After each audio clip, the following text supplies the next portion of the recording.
Buffalo and bison, they're both kind of English words. And so I was like, well, what's the indigenous word? And so in Nakota, Dakota, and Lakota, the word for buffalo, male buffalo, is Tatanga. Our campaign to change Dewdney Avenue to Tatanga Avenue started in November 2016. And why Dewdney? Because he's a terrible individual. He purposely starved my ancestors.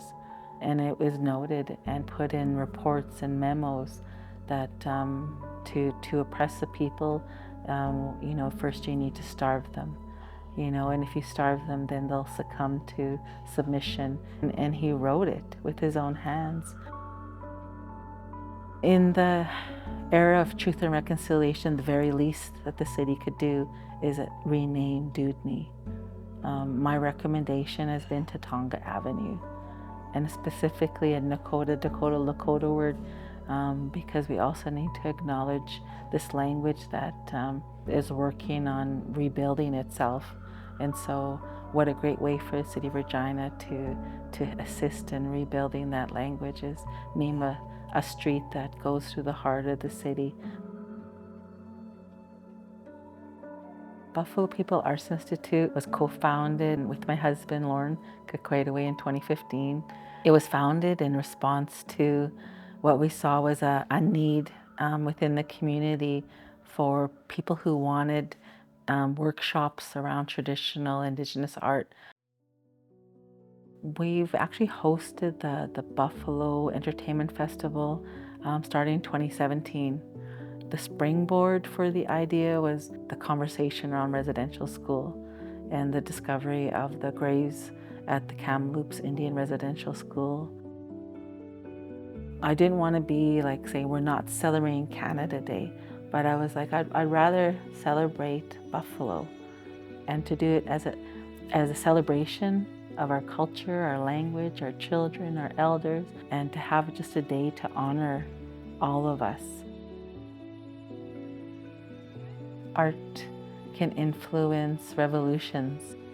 It's important that we surround ourselves with images, with words, with songs that represent what we want to come to fruition, or what we want our future to look like.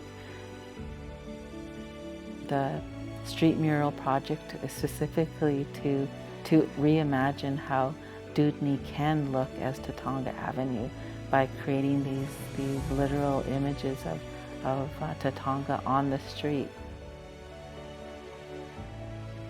It felt really like a grassroots initiative, and I really wanted to be a part of that.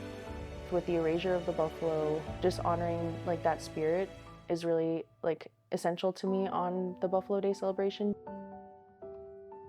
Artwork transcends language. Whenever I make an artwork, it's an invitation to meet me halfway, meet me where you're at. And so while you're doing the murals, you're kind of juggling a number of things, such as, what's engaging, what's possible, what's pertinent to your own values as an artist, but also the general values of the Buffalo Day celebration. I wanted to challenge myself how to visually represent the skulls, because that's an important piece of like Regina's history, right, with the pile of bones. And the buffalo being like a symbol for many Indigenous peoples that were here on the plains. The placement of the skull within the outline of the buffalo, and just looking forward to the children that are all like tracings of the children that participated like in the Buffalo Day celebration. The rainbow symbolizes, the water, the land, the sunset, the children. We're able to add the children in orange, like according to like the color palette, how it kept raising, and that was kind of perfect just to go along with, like the Every Child Matters and other movements going on around us. The black and white is also symbolic of some aspects of my culture where I don't explicitly state what it's about. It's still important in the choices of colors.